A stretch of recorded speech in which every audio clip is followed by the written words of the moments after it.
Listeners, my name is Rico Aladdin and I am the founder of Professional Lunch. Today's show is about diversity and I have MSUM Director of DEI here in the studio for a very special conversation. Jared, so Hello. nice to have you in the studio. Welcome to the show. Glad to be here. Thank you for inviting me. Wonderful. Please tell the Professional Lunch audience a little bit about yourself before we take the conversation to talk about diversity. Well, greetings, everybody. Glad to be here. Glad to join you. My name is My name is Jered Pigeon. Pronouns he, him.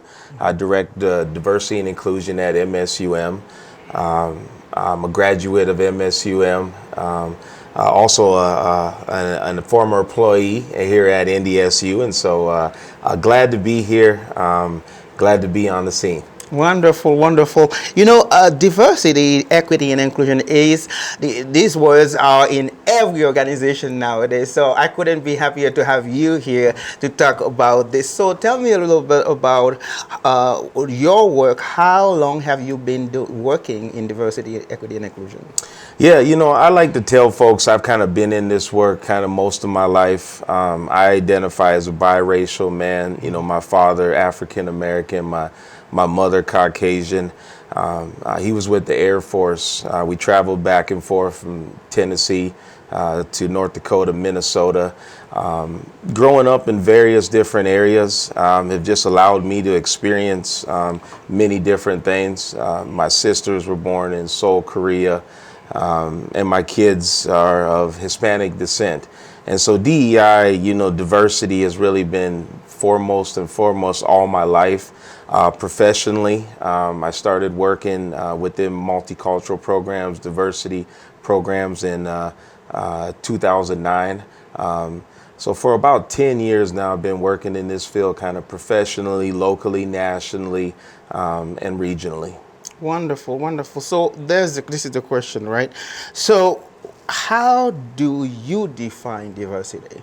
No, it's a good question. And so I brought some definitions in which our campus use. The way that we define diversity is essentially encompassing acceptance and respect, and so it means that we understand each person's unique needs, that we recognize our own individual differences, and then this can be along race, ethnicity, gender, ability, sexual orientation, socioeconomic status, and other ideologies. So that's how we define diversity. So what has been your most surprising answer when you are trying to figure out how other people think of diversity? Well, within America, we have a particular history with race. And so when we think about the land we be on, which this be the indigenous people's land, at MSUM, we're on the traditional lands of the Lakota, Anishinaabe.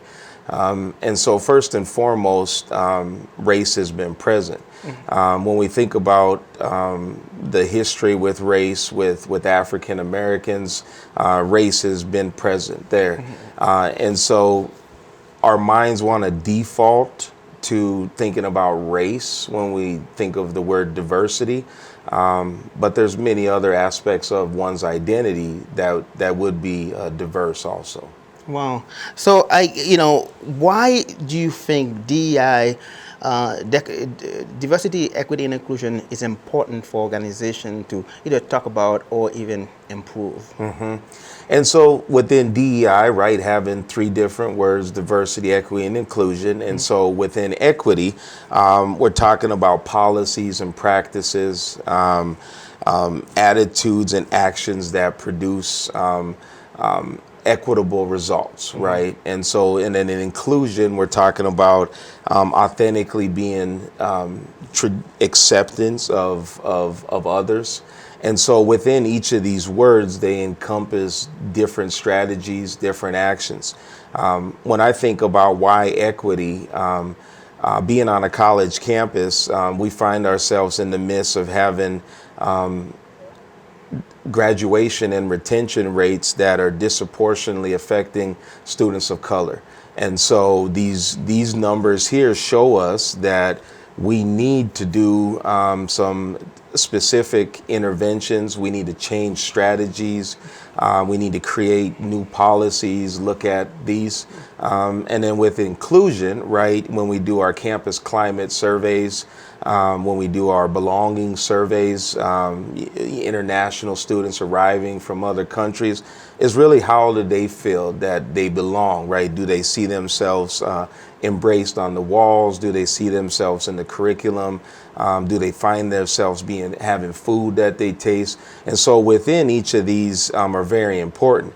I mean, why? Because we're institutions that are here for the people. And so in order to be here for the people, we need to serve the people, but understand that the people that we serve may be different than those that we've historically served. However, we need to move and adapt our practices. So how long have you been with MSUM? I've been at MSUM since 2018. I've been in the director role. This is an amazing position within my role. I oversee our Women's Center, our Rainbow Dragon Center, our George Soul American Indian Center, and then also our Intercultural Center. And within each of these centers, we have various coordinators that perform different duties and services and events for students and for the campuses. And so I really have the ability to lead strategy, to work part of the administration, to really move the needle. Ultimately, what we're trying to do at MSUM is close the gap for, like I say, our domestic international students, our Pell eligible or low income, and also those that may find themselves from outside of the region. And so we really want to we want to guarantee you a graduation. If you show up, you show up to graduate. We want to do everything we can do to help you graduate. Wonderful, wonderful. So you've been at MSUM for 5 years. Tell me about some of the work that you have done that improve directly that group of people. Yeah, so one of the things that, it's a multi-tier strategy. And so one of the biggest things that we just redid is our new DEI strategic plan. And so we have a new strategic plan that encompasses many aspects of the campus. MSUM is part of Minnesota State, which is comprised of 33 different institutions across Minnesota. We're the third largest system within the United States, and we serve more Black and Indigenous students of color than any other institution in Minnesota. And so first and foremost is understand is that we're the institutions that are creating the workforce to meet Minnesota's workforce needs. And so one of the big things is aligning strategy. And so we align our strategy. It's also thinking about, new students coming in, students that are there. So if it's example of having common reads, if it's, redesigning a curriculum within our first year program or our Smart Start program, which is it's a program where we bring underrepresented students to campus early to ease the transition from high school to college, and then really tailor services to meet their needs. Mm-hmm. So you mentioned a strategic plan, and I have to ask you, what are some of the components of this strategic plan? Yeah. So the strategic plan involves we have a component for our academic success, our out of the classroom, our student affairs, co-curricular, our data democracy. A big thing is thinking about how we use data, how we talk about data, also our accessibility. And then also thinking about our physical environments. And so when you put all these together, and then policy, looking at policy through an equitable lens, having not only actions, but having actions and strategies, having goals, having them tied to metrics, but then really having them have accountable partners. And so the big thing in this work is who's going to be held accountable for it, because we know if it's not somebody's responsibility, it may kind of fall off. And so it's very intentional within our DEI University Committee, in which I help lead. it's checking in. It's creating subcommittees to follow up, to look at programming, and really to identify ways. And the last thing is we just completed our campus climate survey. We don't have the data yet, but we had a very good response rate from students, very good participation. And so we're really looking at taking that data and then informing our practices. Wow. You mentioned the components of for the strategic plan. How about people that are in higher leadership? How are they involved in making this plan a reality? Yeah, and so that's the good part about having accountability partners, is that within each of these areas, the vice president will be obviously the highest person accountable. If it's in information technology, or if it's in student affairs or academic affairs, or data technology, and so the division is responsible, so ultimately the leader of the division. But not only that, it's aligned with our campus strategic plan. At MSUM, our core values are grit, humility, and heart. And our mission in its most simplistic form is to transform the world by transforming students' lives. And so it starts at the top, and it works its way down, and it's embedded in all layers of the organization. Oh, wonderful. Do you have a diverse team? We have a diverse team. Me particularly in my office, we have a very diverse team, right? It's kind of what we come at. As we think about representation on campus, we're roughly around 17-18% underrepresented students. And then when we look at our leadership is reflective of the population. Obviously, with numbers, you're looking at what is the community numbers. And so we see ourselves outperforming some of the community numbers, right? Moorhead, Fargo, a very diverse community. And so within that, we also have metrics that are tied to our accountability, annual reporting that talks about diverse administrators that are women, and we are held accountable on that. Well, I wanted to ask you, because I was going to say, does that your office reflects the higher office in the institution? And I think you kind of touched on that earlier. Yeah. And what was something brand new that we just did last year was we created a new position for associate provost for diversity, equity, and inclusion. Oh. And so this was a new position that was created. That is our senior most diversity officer on campus, Dr. Frank King, in which he is positioned within academic affairs to strategically move the dial within academic affairs. And so that's inside the classroom. That's right where our students spend a majority of their time. Wonderful. We are so glad to have Jered here to talk about diversity today. We're going to take a short break here. When we come back, we'll talk about some of the things that Jered loves about his work. We'll be right back.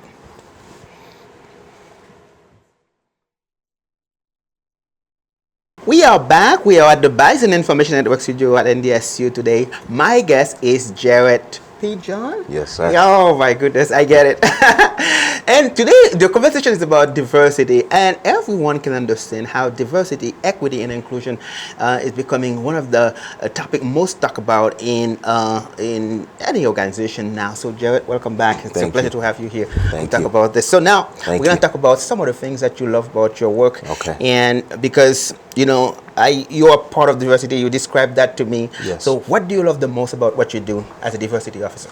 Yeah, so first and foremost, changing lives. When I get to impact the student's life, when I get to serve in a role that assists them with their dreams and their goals, those are big. What are some of the rewards when a student graduates, right? When a student comes back and joins graduate school, or a student starts a family, or a student overcomes an obstacle. Those are first and foremost.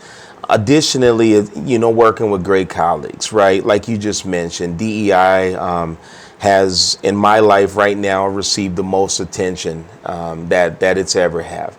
And so it's heartwarming, right, to join groups, to join different conversations in which you're not the first one bringing up equity. You're not the first one thinking about the folks in the room or thinking about how people are being included. And so you see yourself amongst many more colleagues that have a lot more knowledge. And then also working in the community. I live in Dilworth, Minnesota. I've been in this community since 2006. I've been a part of numerous activities, been a part of numerous, students' lives, even yourself, seeing you go through, right? And you never know what point in a student's life that you may be there for them or in someone's in the community's life, but really being there and being there to help meet someone's need. Wow, wonderful. I want to follow up to something you said. That's why I was writing this down. Why do you think that the diversity, equity, and inclusion is receiving the attention they are receiving right now? Yeah, well, like our chancellor says, Chancellor Devendra Malhotra says that if we don't graduate more students from diverse communities, we not only is it a moral imperative, it's also an economic imperative. So the reality of the situation is if we don't change the equation of who's attending our institutions, who we're graduating, our institutions will not be able to succeed and fulfill their mission. Because the reality of it is that Caucasian student enrollment is declining and we're seeing enrollment of diverse students of color. And so this being the reality, you have to change your operational mode. So that's one aspect, the financial aspect. The other thing is that, working in Minnesota and then us coming up on May 25th here, the third anniversary of the murder of George Floyd, there's been some events that have happened in our nation that have really changed the way that people think about their role, their power, their privilege. And so coming up here in a few weeks, I'll be down in Minneapolis helping the family of George Floyd, celebrate with the George Floyd Memorial Foundation, but also bringing some students, being a part of the community. And so you just see more attention. Unfortunately, we also see these acts of violence that continue to target diverse communities. We just seen a young man ring the wrong doorbell in which was shot, right? And so you see these moments that are now being captured on video. And it's bringing new attention. And so it's not something we talk about in a book or a long time ago. It's happening right now when people could swipe up on their social media. Wow, wonderful. One thing I realized in some organization, and I'm going to say this on the show, and I will take the hit for it later. One thing I realized is a lot of times people are more, they are rather feed someone instead of putting in their education. This is why sometimes I'm looking at some of the organization. They would put a lot of effort in organizations that are maybe feeding some families, right? Which is good. Yeah. But at the same time, in order for them to get out of those circumstances, they have to be educated. Yeah. They have to be, maybe get a training or go to school, go to college, and then you will see them, excel with their families. Yeah. Because in some organization you see that everyone that are up in leadership on the boards, they are different people, I would say, right? Yeah.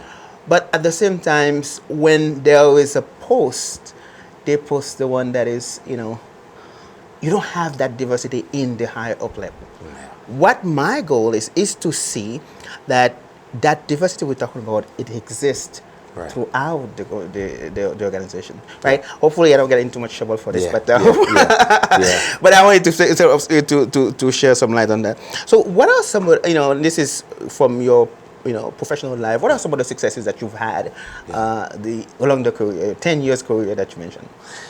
I'd say some of the successes that I have is creating a a different definition in which folks give to a black man.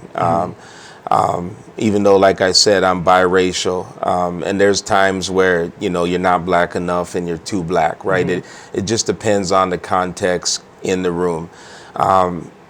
You know, by giving people, particularly the majority culture, a different example of a black man and how one could operate for, what that does is that opens the door for the next person coming in, because they have a different experience. Some of the other things that I'm happy for is working with our high schools, right? And really begin to tap down in that funnel of education and work with the youth. Not only that, like I said, MSUM, our Office of Diversity and Inclusion, is very successful, right? Our gender and sexuality programming, we just came off a Lavender graduation in which, you know, students from across the 5 institutions of the Tri-College were all represented, and seeing leaders there, right? And really changing the narrative. The biggest thing is changing the narrative and winning minds, you know, by winning hearts. Yes, wonderful, wonderful. So we're gonna take another short break here. When we come back, we'll talk to Jered about some of the challenges that he faces in his line of work. We'll be right back.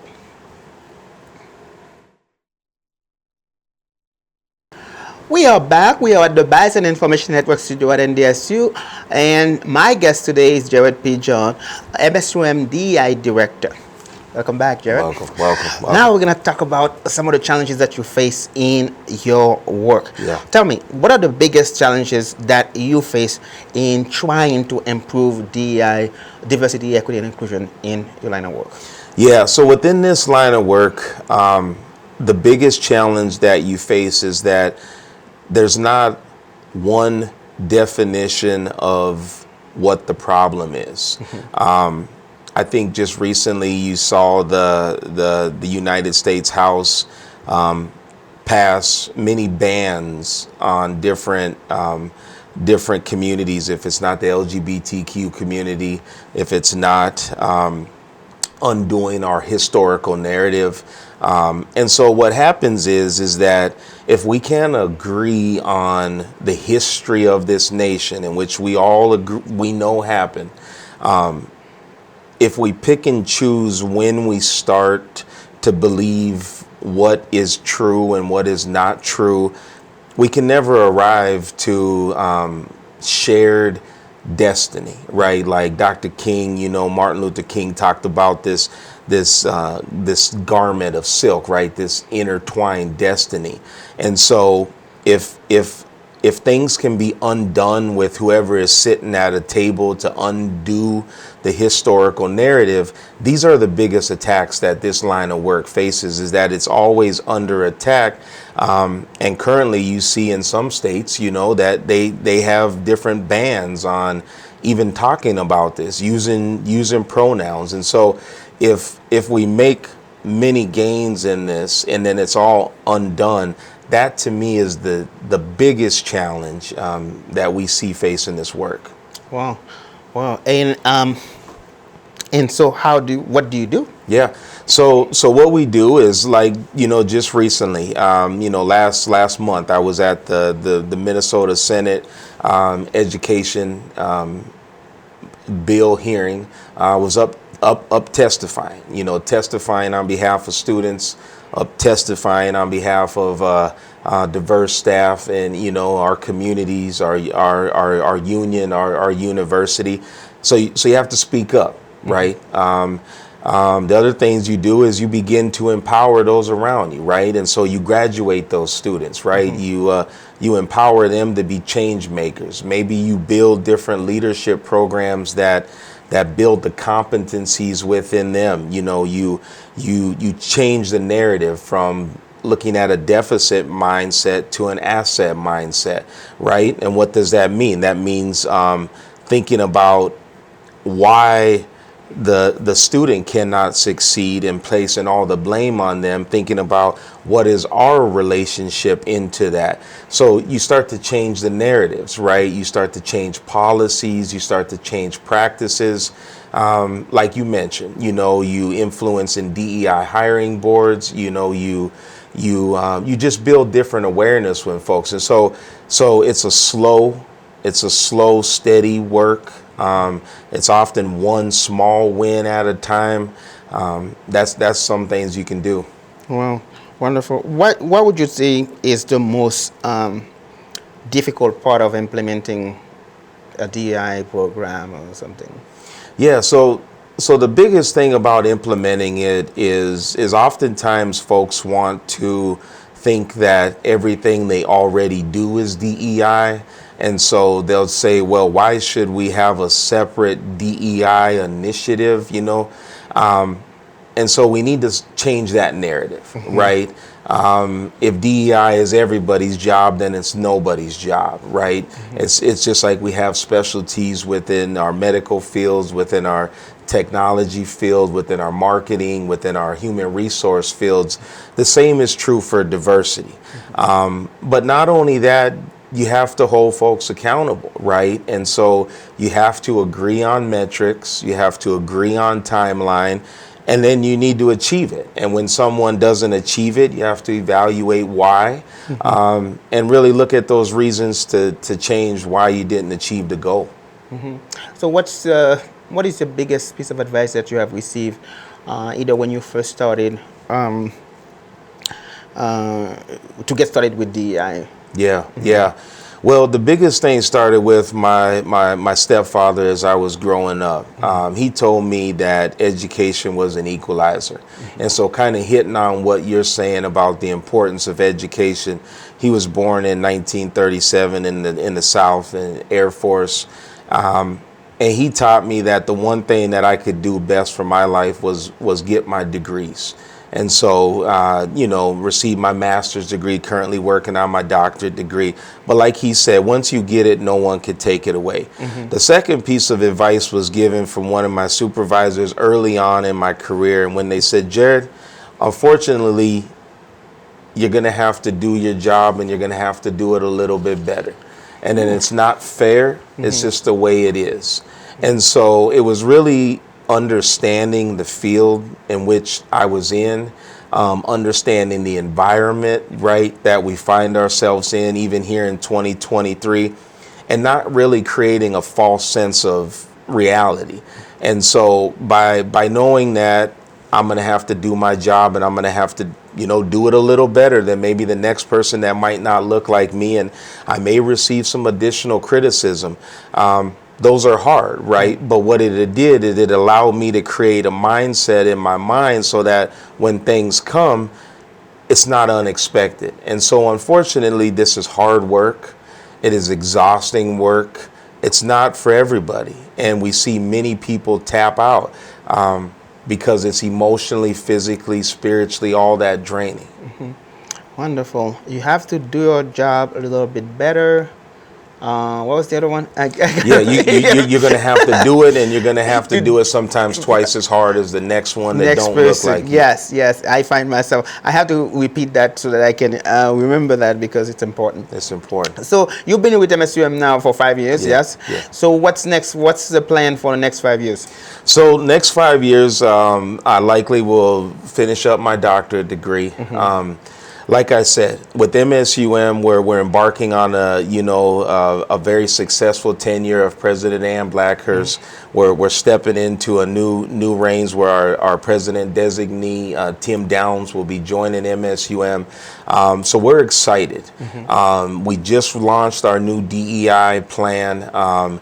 Has strong initiatives, strong components. We're excited for that. Some of the work we're doing around retaining students, we're seeing actual progress. And then our state. Right now, working in Minnesota it's refreshing, to put it that way. We don't have as many political attacks as other states, and so there's a lot of momentum right now to do the right thing. And it feels like we're all in it, on the same goal.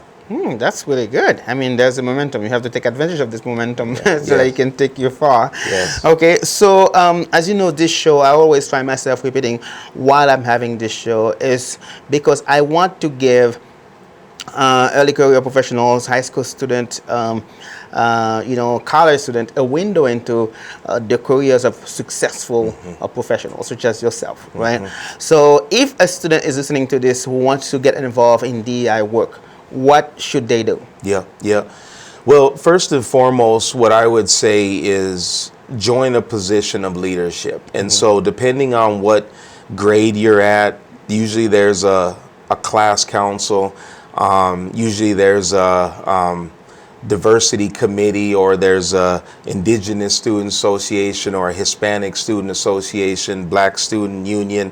Join one of them. If there's not one, talk to a counselor, talk to a teacher, talk to other students, begin to see what the needs are, see if your needs align with other folks' needs, and really go to your leadership, go to your school administrators, because I can tell you, I've worked with Fargo Public Schools, Moorhead Public Schools. They're all committed, right? They may not have some existence. I've been in the Moorhead Public Schools, a part of their lunch and learn, trying to give students opportunity, and I always leave them with a call to action. And so the biggest thing I would say is that if you want to get involved, you can't stay on the sidelines. And so, but understand though, once you jump into it, it doesn't all come with, high rewards and easy time. Some, you might be the first, you might be one of a few. And so set small goals, try to achieve them, look at others around you that are doing shared things, but align your path with someone else's path. Because when we think about intersectionality and intersecting identities, oftentimes we see race, class, gender, sexual orientation, these all collide. And so find partners versus trying to exclude and be the only one. Wonderful. I really like that. So, you've been doing this work for some times. Why should all organizations invest in improving DEI work? Well, I would say that they should invest in it because it's going to make them a better company, organization. It's going to create more creative thoughts. I know my team is very diverse, and my team, and when we sit down and I come at it with my life experiences, they come at it with their life experiences, we can get to the best result. Having a diverse group or a diverse committee means that you have a higher chance of creating an outcome that impacts more people. If you look around the room and everybody looks like you and probably has grown up where you growing up, you're going to probably think the same. And so if you think the same, then therefore you may not have as many ideas. The other thing is that we need to ask ourselves in life, what's our moral responsibility to each other? And so if I don't see my struggle intersecting with your struggle, I need to ask myself why. And if I'm doing good and you're not doing good, I also need to ask myself why. And not from a savior standpoint, but from building capacity in others. Wow, wonderful. These are good words, man. They are good words. So, on that note, any advice you have for young professionals besides getting involved in DI work? Yeah, like I would say, diversity, equity, and inclusion, how I arrived here, I had a non-traditional background, went through, I did sociology, and then I did counseling as my master's, and now my doctorate is education. As I think about the team around me, some come from communication, some come from education, and some come from technology. And so what I would say is that there's not one path to get you here. So that's the first thing. So, follow your heart.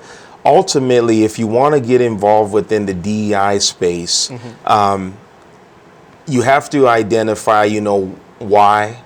And are you ready? Do you have the knowledge? What skills? Because the other quote is true, and then many rings. is that it's not a destination, it's a journey. And so along that journey, there's going to be many paths. But honestly, the field needs new folks. We need new ideas, and we're not going to solve it without the youth. Well, wonderful. Thank you very much for today. Usually at the end of the show, I ask my guests what does kindness mean to them, because, I really cherish, the fact that in this community, everyone has been kind to me. So when I say kindness, what comes to your mind? Kindness to me means serving other people's needs. Okay. And so when I think about what does it mean to be kind, means how are you serving someone else's needs? And so I've often tried to model the philosophy of servant leadership. Like I said, if I'm doing good and you're not doing good, that's not too kind. Now, obviously, I can't do everything, but what I mean is just meeting other folks' needs is really what I would define as kindness. Wonderful, wonderful. Jered, thank you so much for being on the show today. It's such a pleasure to have you here. Any last word? We have a few more minutes. Well, I would say keep this up, right? Yes. Like what you're doing right now is creating an example for new people to see themselves. Obviously, you have the support of the institution, and those go a long ways. Keep telling the story, keep building other folks up. And like I tell folks, if you see something that's wrong, it becomes upon us to say something, do something. Don't put yourself at risk, but also we can't allow injustice to go. And so end with Dr. King's quote, an injustice anywhere is an injustice everywhere. And so if you see something, say something, be a part of the solution. Wonderful. Such a pleasure to have you here today, sir. Thank you. All right. There you go. You have it. Today we had a chance to talk about diversity, and I hope that from this conversation you will get something that will help your organization. And if you are a student, you can get involved so that you can make the difference that you want to make. Now, this is the part that I tell you. It's up to you to make today a great day. Have a great day.